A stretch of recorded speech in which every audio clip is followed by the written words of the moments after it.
We are going to begin, of course, back with our top story. The suspect accused of trying to shoot at the White House Correspondents Dinner is expected to be arraigned today on at least 2 charges. We've been piecing together the exact sequence of events surrounding the shooting, which unfolded in less than 1 minute. At 8:34 p.m., the security checkpoint is breached. At 29 seconds past the hour, just seconds later, the rapid fire of gunshots can be heard. Guests inside the ballroom take cover immediately. And then around 8:34 and 40 seconds, security rushes in. 5 seconds after that, President Trump is rushed off the stage. Administration officials were escorted within minutes. At around 8:37 p.m., an hour later, around 9:39 p.m., our colleague and Correspondent Association President Wei Jiang bravely returned to the podium to announce that the dinner had been canceled and that they would be heading back to the White House for a news conference. Let's bring in CBS News national security analyst and Marine Corps veteran Aaron MacLean. Aaron, this we were just discussing in the break. This is also a functioning, operating hotel.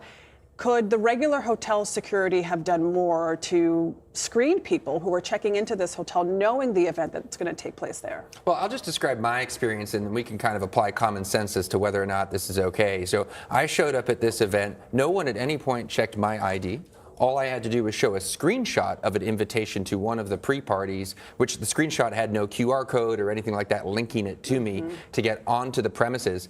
Then, when it was time for the dinner, all you needed was to show a paper invitation to the dinner to get down the escalators. The screening, such as it was by the Secret Service, which is where the incident ultimately happened in the vicinity of, was basically, all but at the doors of the ballroom itself, which means that security really began at the ballroom. Is that okay for a room that has the President of the United States, the Secretary of War, a half dozen at least other cabinet and senior officials? I think it's pretty questionable. The other thing that we were talking about is how a motivated, somebody with some expertise, a terrorist or somebody who really knew what they were doing and who really knew who they were targeting could have caused mayhem and killed a lot of people. Right. Before, you didn't need to go into the ballroom to do that. We, you, I, administration officials were all milling about in the hallways. We were in parties some were hosted by CBS News. You could have come into our party where there were tons of administration officials and done some serious damages. What if you were carrying a bomb? So in other words, yeah, you can't close a hotel down, but Nicole Skanga was talking about whether you could close the hotel down. The hotel's not going to want that because they're going to lose business. But I'm curious what it would look like if they elevated this to what they do for the Super Bowl or what they do for the inauguration. What is the difference? Right. Well, if it becomes a major national security event, then the Secret Service takes the lead, and then there are more things essentially that can be done. Closing the hotel is expensive. Someone's going to have to pay for that. It's not going to be the Secret Service. So there are always these practical considerations. I would just say, look, there's a lot of individual valor that these agents and other security officials showed. You had people personally shielding the president with their bodies. Obviously, the shooter got taken down. And the Secret Service, from one perspective, can say, look, this is a pass-fail exercise. The president's okay. Everyone's actually okay, except for that one officer who took a shot to his vest, and he's okay. So we did okay. I actually don't think that's the most serious way to do an after-action. You have to ask the question that you just asked, which is, how would we have done with this security scheme had it been a more serious attack? Maybe with multiple shooters, maybe with people who are actually trained and know what they're doing. They're not mentally unstable and fundamentally unserious like this attacker was. I have real concerns. The 10 seconds for the president to even be guarded by anyone, the other 10 seconds to get him off the stage, the Secretary of War being stranded for about 2 minutes right next to me, protecting his wife, no assistance from security whatsoever.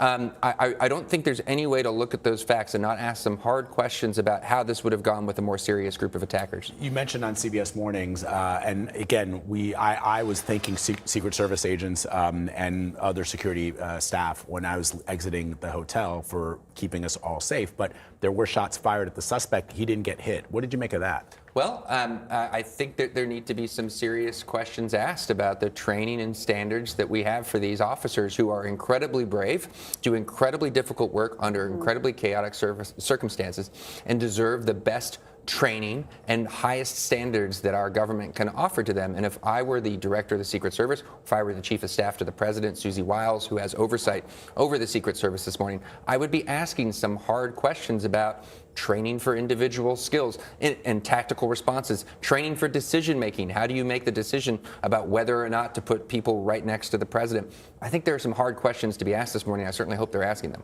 You know, you guys were both there. There's been talk about how there were law enforcement agents undercover. Did you see anyone pop up from a table? Or I knew everybody at my table, so I don't know. I know the president said that there were wait staffs and others that were there undercover, perhaps. I saw the same report. Look, all I can say is I had the Secretary of War 3-4 feet away from me. He's an important part of any number of national security processes, not least the nuclear warfighting process. He's a very important person in our governmental structure, and none of these undercover agents manifested themselves next to him. It's quite common, even for private security, with private citizen principals, for their security to sit anonymously a table or two away from them, just so they've got a close, clear line of shot should something happen. I did not see that for any of these cabinet officials. And it was 2 minutes before any kind of security came over to At least. Pete's headset? At least. All right, Aaron MacLean, thank you so much. Thanks for making the time to join us. Of course, thanks, Yes, guys. we Great to be always here. love having you. Thank you so much.